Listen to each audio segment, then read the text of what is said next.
ఈరోజు మా ఇంట్లో వంటలు వేడి వేడి రైస్, ఇంకా రైస్లోకి పెసరపప్పు, టమాటా, నిమ్మకాయ పిండుకుంటే చాలా బాగుంటుందండి, చలవ చేస్తుంది.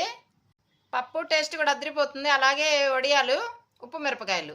ఇది సగ్గుపోయిన జావా, పాలు పోయకుండా చేస్తే వేడి తగ్గుతుంది, అందుకని ఇలా చేసాము. ఇదైతే అమ్మమ్మ ఆవకాయ, ఇంకా పెరుగులోకి మామిడిపండు చూస్తుంటే నోరూరుతుందా. ఇవండి ఈరోజు మా వంటలు. ఇంకా తినేద్దాం, భలే ఆకలేస్తుంది. ఈ వంటలు ఈ మాత్రం ఉంటే చాలు, కడుపు నిండా తినేయచ్చు మన ఇంట్లో వంటలతో.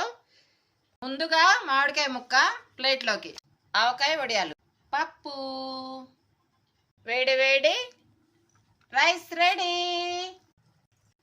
ముందుగా ఇలా ఆవకాయ వేసుకొని తింటుంటే ఉంటుంది.